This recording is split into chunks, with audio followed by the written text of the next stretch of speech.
सभी भक्तों को राम राम। तो जैसे आप सभी लोगों को पता है कि माघ का महीना शुरू हो गया है और माघ मातम की कथा भी शुरू हो चुकी है। तो सभी भक्त जो है ज़्यादा से ज़्यादा आएँ और कथा सुनें और माघ के महीने का पुण्य जो है प्राप्त करें।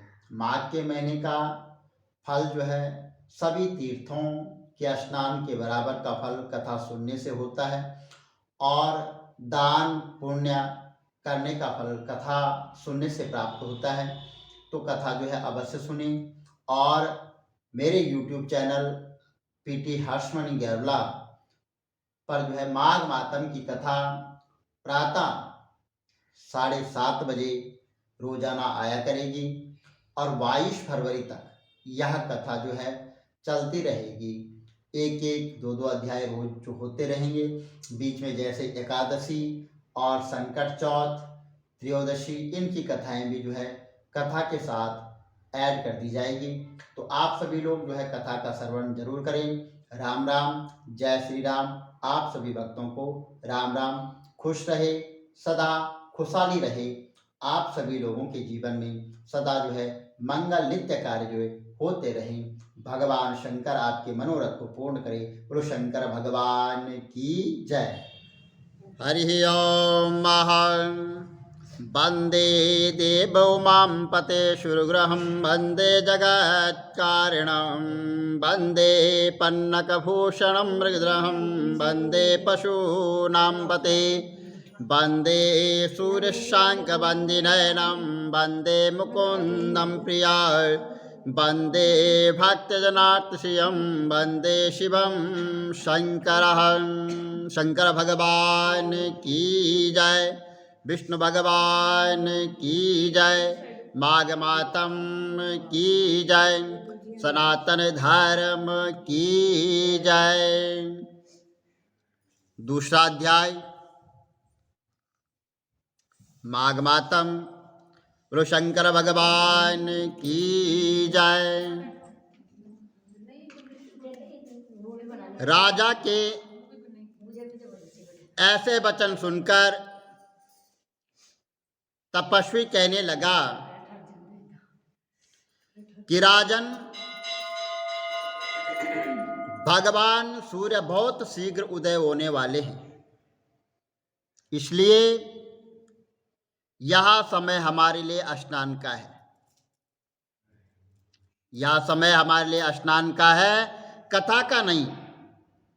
सो आप स्नान करके अपने घर को जाओ और अपने गुरु श्री वशिष्ठ जी से इस महात्म्य को सुनो। इतना कहकर तपस्वी सरोवर में स्नान के लिए चले गए और राजा भी विधि पूर्वक सरोवर में स्नान करके अपने घर लौटकर और रानीवास में जाकर तपस्वी की सब कथा रानी को सुनाई। तब सूत जी कहने लगे कि महाराज,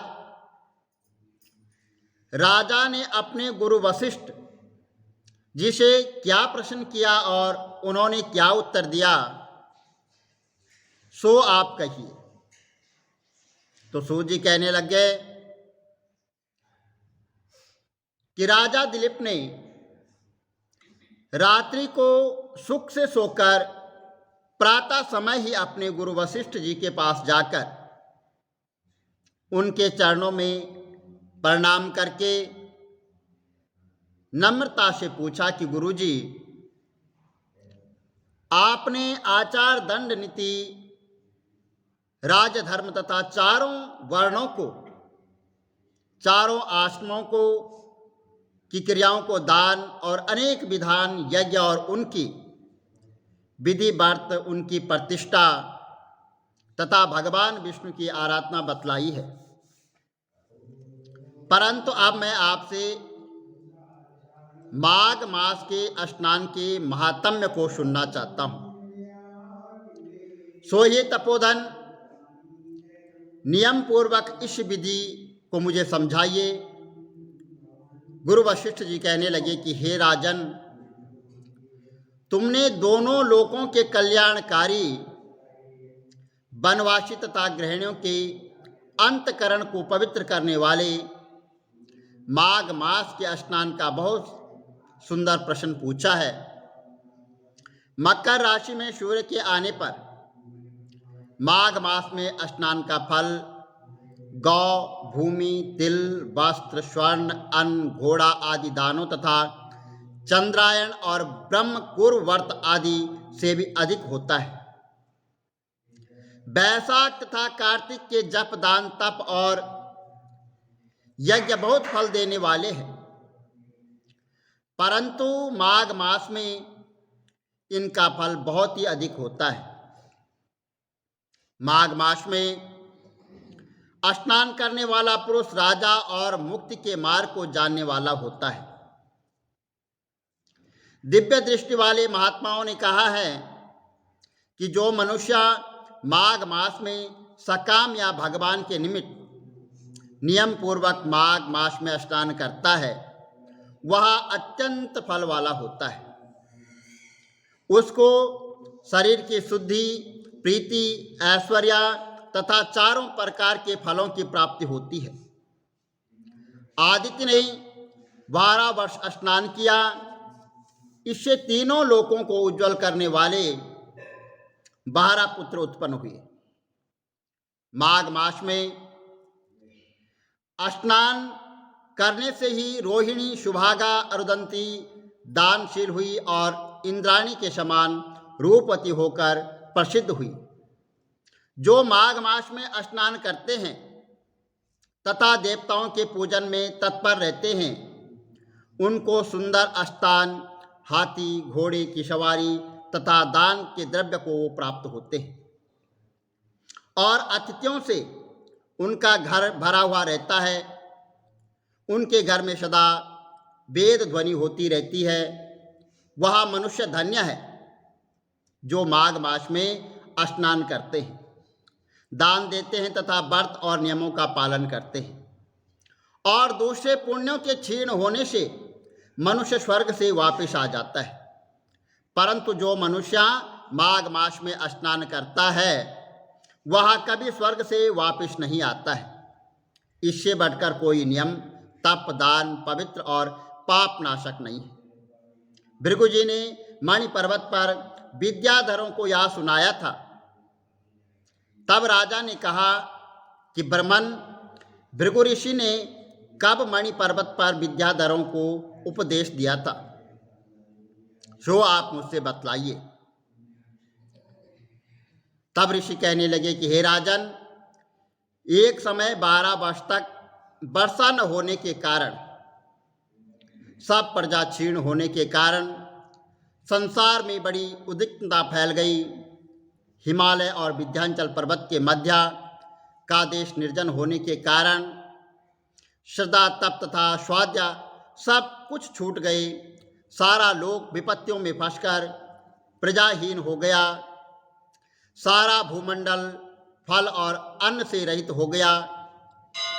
तब विंध्याचल से नीचे बहती हुई नदी के सुंदर वृक्षों से अचंभित अपने आश्रम से निकलकर श्री भृगु ऋषि ने अपने शिष्यों सहित हिमालय पर्वत पर वहां पर गए और इस पर्वत की चोटी नीली और नीचे का हिस्सा सुनहरी होने से सारा पर्वत जो है पीताम्बरधारी श्री भगवान के सदृश लगता था। पर्वत के बीच का भाग नीला और बीच बीच में कहीं कहीं सफेद स्टिक होने से चारों तरफ से युक्त आकाश जैसी शोभा को प्राप्त होता था। रात्रि के समय वह पर्वत दीपकों की तरह चमकती हुई दिव्य औषधि से पूरित किसी महल की शोभा को प्राप्त होता था। यह पर्वत शिखाओं पर बांसुरी बजती और सुंदर गीत गाती हुई किन्नरियों के तथा केले के पत्तों की पताकाओं से अत्यंत शोभायमान को प्राप्त हो रहा था। यह पर्वत नीलम, पन्ना, पुखराज तथा इसकी चोटी से निकलती हुई रंग बिरंगी किरणों से इंद्रधनुष के समान प्रतीत होता था। स्वर्ण आदि धातुओं से चमकते हुए रत्नों के चारों ओर से फैली हुई अग्नि ज्वाला के समान शोभावान थी। इसकी कंदराओं से काम पीड़ित विद्याधारी अपने पतियों के साथ आकर रमण करती और गुफाओं में ऐसे ऋषि मुनि जिन्होंने संसार के सब कलेशों को जीत लिया रात दिन ब्रह्मा का ध्यान करते हैं और कई एक हाथ में रुद्राक्ष की माला लिए हुए भगवान शिव की आराधना में लगे हुए हैं। पर्वत के नीचे भागों में जंगली हाथी अपने बच्चों के साथ खेल रहे हैं तथा कस्तूरी वाले रंग बिरंगे मृगों के झुंड इधर उधर भाग रहे हैं। यह पर्वत सदा राजहंस तथा मोरों से भरा रहता है, इसी कारण इसको हेमकुंड कहते हैं।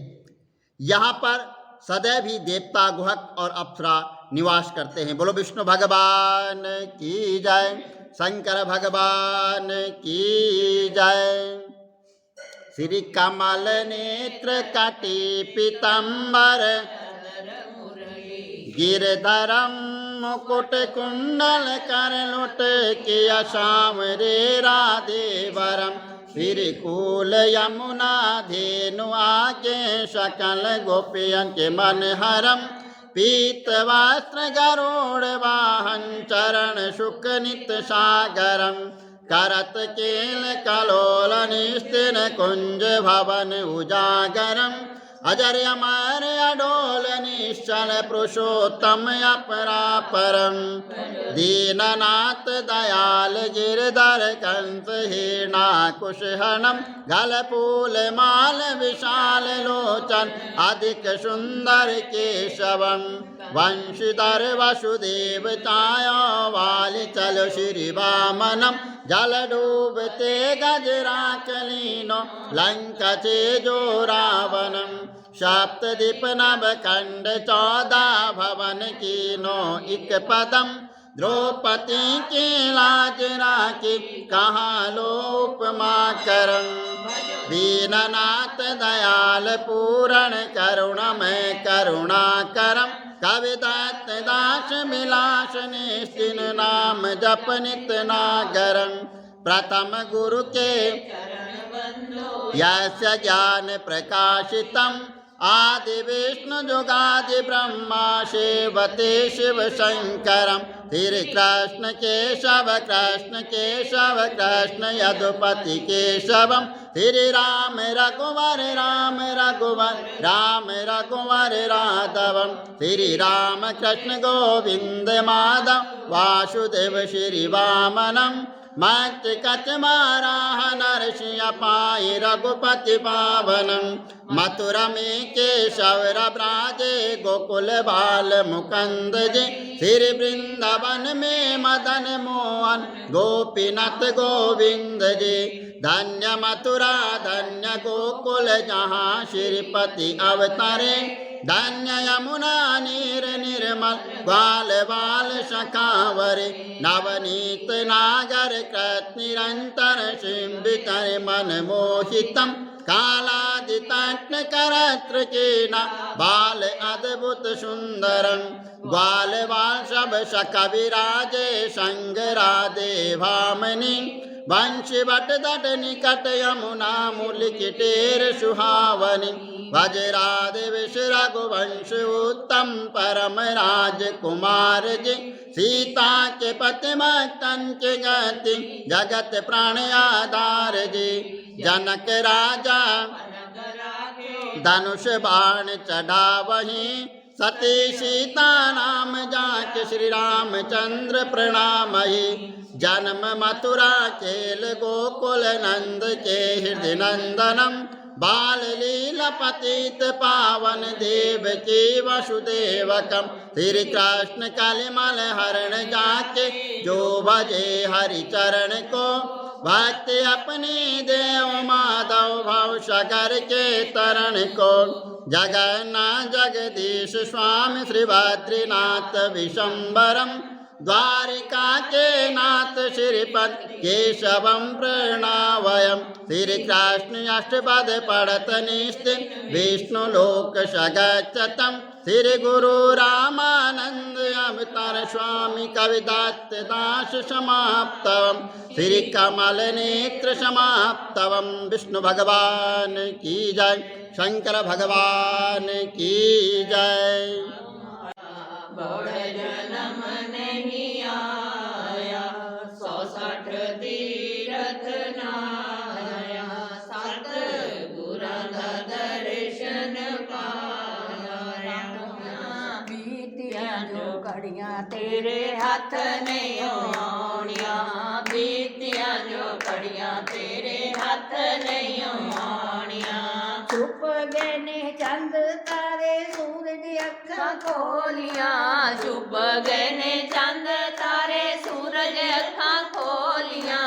रब दे प्यारे पंछी बोलन मिठी बोलियां रब दे प्यारे पंछी बोलन मिठी बोलियां। तू भी उठ जाग पढ़ वेदां दियां बाणियां तू भी उठ जाग पढ़ वेदां दियां बाणियां। बीतियां जो घड़ियां तेरे हथ नहीं आउणियां बीतियां जो घड़ियां तेरे हथ नहीं आउणियां। सुताए ते जाग कानू लंबियां ने ताणियां सुताए ते जाग कानू लंबियां ने ताणियां। बीतियां जो घड़ियां तेरे हथ नहीं आउणियां बीतियां जो घड़ियां तेरे हथ नहीं आउणियां। अखियां तां खोल जरा छड्ड के कमारियां अखियां तां खोल जरा छड्ड के कमारियां। खुल गए बाजार हट लुट ले व्यापारियां खुल गए बाजार हट लुट ले व्यापारियां। तेरियां तां मूर्खाए सुते ही बिहानियां तेरियां ते मूर्खाए सुते आले जानियां। बीतियां जो घड़ियां तेरे हथ नहीं आउणियां बीतियां जो घड़ियां तेरे हथ नहीं आउणियां। सुताए ते जाग कानू लंबियां पैसानियां सुताए ते जाग कानू लंबियां पैसानियां।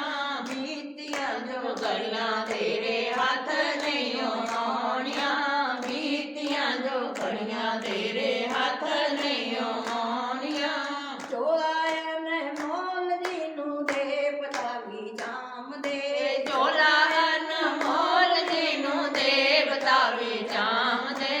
तू तां इस चोले दियां कदरां ना जानियां तू तां इस चोले दियां कदरां ना जानियां।